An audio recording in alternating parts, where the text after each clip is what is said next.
So I've been thinking about my stance on Sun and Moon battles prior to Pokebank coming out in mid-January. But I think I'm gonna start doing some Sun and Moon battles with obviously only Sun and Moon meta. You know, nothing from previous gens. But I have to really think about it. I have to train some stuff. So in the meantime, I'm gonna continue doing Gen 6 and probably mix in some Gen 7 stuff and move over to complete Gen 7 stuff come January when Pokebank comes out. But for now, I have a Gen 6 Monotype here against Fulham, and it's going to be Psychic against Grass, two types that don't have an advantage over each other, so it should be an interesting one. Keyword should. So, yeah, I'm going to lead with Metagross now, as he leads with Sceptile and just goes for a Leaf Storm, which is a super strong move. I do resist, but as you can see, it still does a little bit over half, so very strong move there by Sceptile, and he's going to switch out now that his special attack is down. Going into Ferrothorn, which is a good play because obviously Ferrothorn is a wall of sorts, and unless I have something like Hammer Arm or something, I don't really have a super effective move. But yeah, I just go for the Ice Punch, being that he is a Grass Pokemon trainer here in this battle, so Ice Punch super affects most of his team, but obviously not that Ferrothorn, and it does actually hurt me back with Iron Barbs, which is somewhat sad. So in comes Gallade now, which is a Pokemon that should be able to scare this thing away. A Psychic Fighting. It's actually a bulk up set, so I am specially bulky. Not that it really matters because this thing is a physical Pokemon, but I know after a bulk up I should be able to pretty much wall this Ferrothorn anyway. But he is going to paralyze me, which, I didn't really think much of it at first because Gallade is pretty slow, but there's the Parahax right off the bat as he goes out into his this Amoonguss, and I'm really hoping this thing isn't a Leech Seeder, but I'm just going to go for the Ice Punch, see how much it does, and it does a little under half. Now I'm going to go for a Bulk Up again, because it doesn't seem, actually, because I know that he carries Synthesis on his Amoonguss, I've seen it in the past, so I'm actually thinking it might not even have, that Poison move, because he has Sludge Bomb, so he probably doesn't have, Clear Smog, which, could reduce my stats, so I'm actually not really scared of this Amoonguss at all, because I can set up on it.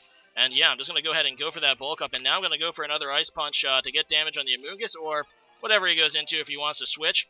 And he ends up going into Breloom, which I really, really wanted to kill, because seeing it on his team, obviously, Breloom is a really scary Pokemon, and, it's definitely a Pokemon you want to take out. But I get Parahaxed here, and I was going for the Ice Punch, we would have taken this thing out. And now, because I got that really inconvenient Parahax, I'm going to be able to get off a Bullet Seed. And, yeah, that just shows you the power of Technician Breloom. Even after a Bulk Up, those Bullet Seeds are doing, like, 1/5 my HP, and that's going to, like, kill me. So, after 3 hits, it doesn't even need all 5, so, or it doesn't even need 4 or 5. It just takes 3 and takes out my Gallade.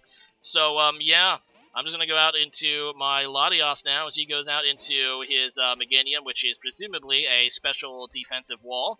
As I go for a Draco Meteor anyway, and this is more of a, bulky Latios, so it's not really going to do a whole lot. But it still does a nice chunk. It's still a Draco Meteor. It's going to do some damage, unless, of course, he goes into a Fairy. So, yeah, I'm going to go ahead and switch out, and I switch out into Bronzong now, knowing that I can pretty much take whatever this thing wants to do.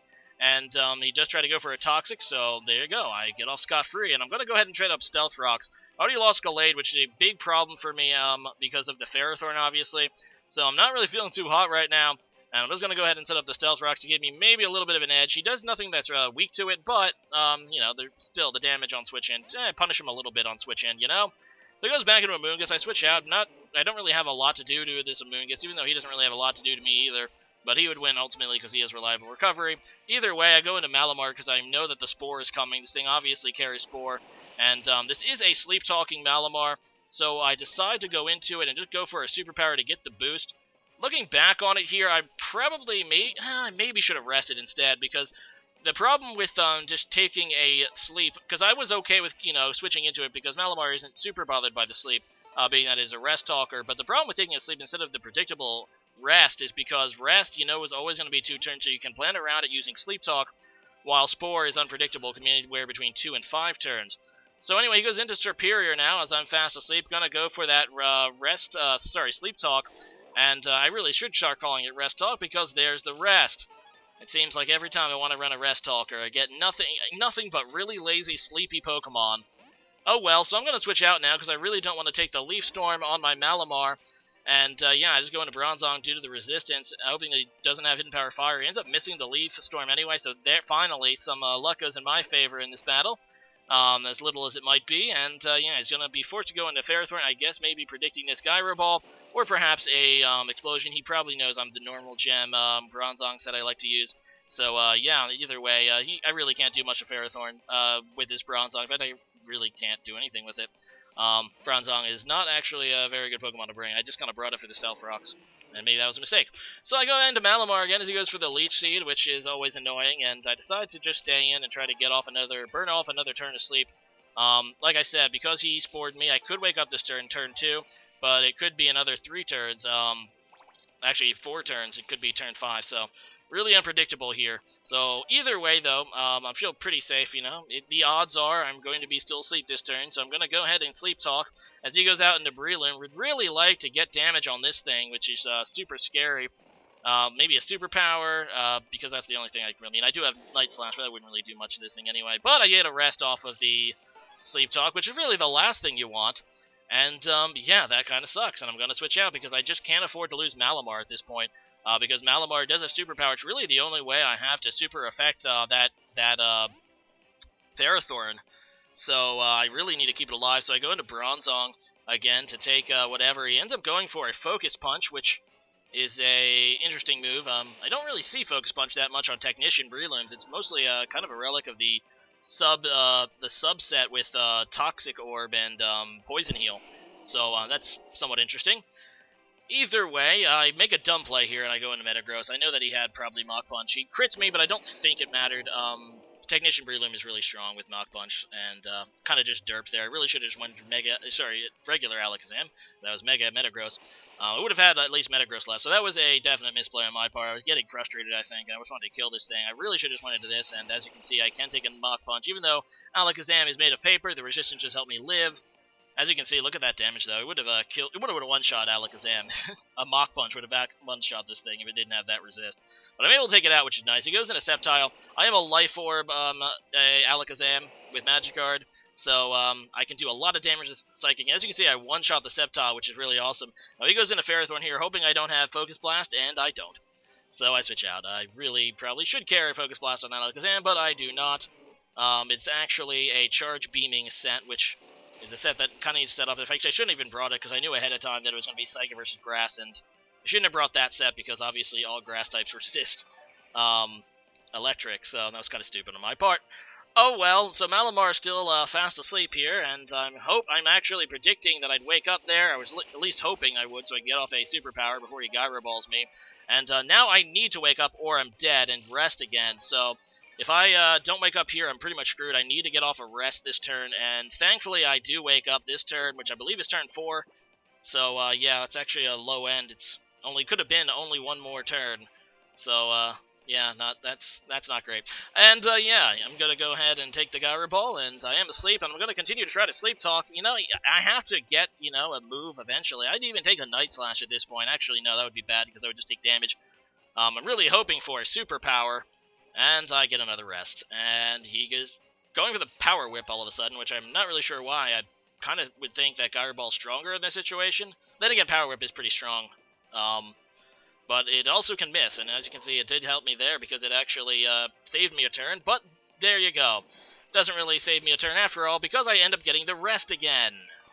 Hooray! So, the good thing, though, about him missing the Power Whip, though, is I can actually wake up and I feel somewhat confident that after a defense boost, because, I do have Contrary, for those who didn't realize that's why Superpower is so good on Malamar. With a defense boost from it, though, I'm kind of confident that I should be able to live a Power Whip, and I do with 9 HP. Pretty gutsy call there by me, because now I can just go for the rest again, and I have that boost. And after that +1 attack, +1 defense, I feel pretty confident that I can do damage to something, and do damage to pretty much anything. He goes back into Superior, as I obviously go for the rest. I get my HP back. And I really, well, yeah, I do have to switch out here. Even though I do have the boost, the boost isn't enough. The Leaf Storm is going to do a lot of damage. Plus, he's also Contrary, obviously. I do stay in. Okay, I stay in. I decided to YOLO it, and then he gets a crit Leaf Storm. Okay, that's what happened. I actually don't think that crit Leaf Storm actually mattered that much. I mean, it kind of did, because it did more damage, obviously, but I think he might have been able to 2-KO anyway. Due to his Leaf Storm boost. I do get actually a superpower. I actually didn't get a rest off the Sleep Talk for once. I know, huge shocker. And, yeah, I am forced to switch now because I don't want to die. Going to Latios, like I said, I can't afford to lose Malamar at this point, so... Although, I only burned one turn of sleep, though, and he has to do another sleep talk before he can rest again, so it's in a dangerous position. I go into Latios again here, and, well, I'm going to Latios again to take the Leaf Storm. But he does have Dragon Pulse, which most Serperiors carry. I was expecting it. I was just kind of hoping it wasn't. I had to fodder something if he did have Dragon Pulse, and Latios kind of doesn't serve much of a point, but seeing what he has left. My real best chance is to actually sweep this Alakazam. I am going to just go for I believe a Charge Beam here. I was actually going for a Charge Beam, hoping, just praying that it can actually kill the Serperior at that point. He ends up switching out into Meganium, which is actually kind of good. I maybe, and looking back on this, was another slight misplay. Looking back on it, I might be able to live whatever this thing wants to do to me. Because Alakazam's special defense isn't as bad as regular defense, and Meganium, this is obviously but then again, it could have, actually, no, I think he actually has double screen Meganium, so he could have light screened it to completely screw me over, so I made the right play there. But either way, I just have to hope that this Shadow Ball can handle this Ferrothorn, and unless I crit, as you can see, it wasn't going to. Maybe if I got another Charge Beam off, I don't know, but if he light screened, I was pretty much screwed there anyway, so. Overall, I don't think I misplayed that. Thinking again, thinking for a second time, I don't think I misplayed that. Either way, now I have to hope that Malamar can actually do something, but it's still asleep. Go for Sleep Talk, and predictably, it decides to rest. This is the laziest Malamar I've ever seen, and he's going to Gyro Ball me again, and this time it is going to kill me. I kind of needed a superpower to raise my defense. That was the only chance, but either way, good game, Fulham. It kind of sucks. I mean, looking back at that match, okay, I'm just going to rant for a little while. I mean, he killed half my team with a Breloom that should have died from an Ice Punch from my Gallade. So, I think we should just rename Fulham Fuluck from now on. Not to mention all those freaking rests off the Sleep Talk. I've never seen Sleep Talk get rest so many times. Oh well. Today's question of the day is this. Would you prefer to continue seeing Gen 6 battles or Gen 7 battles on this channel? And as I said in the beginning of the battle, that I might be considering working in some Gen 7 battles. I originally was planning to wait till January for the entire metagame to open up, but even the restricted Alolan metagame, where you can only use Pokemon caught from, or possible for Sun or Moon, is pretty interesting. There's a wide round of Pokemon actually in this generation. Of course, a lot of the Pokemon don't have their full movesets available. For example, you can't use Stealth Rocks on Garchomp because Stealth Rock Tutor isn't available. But yeah. Leave a comment about that and see you guys next time. Later.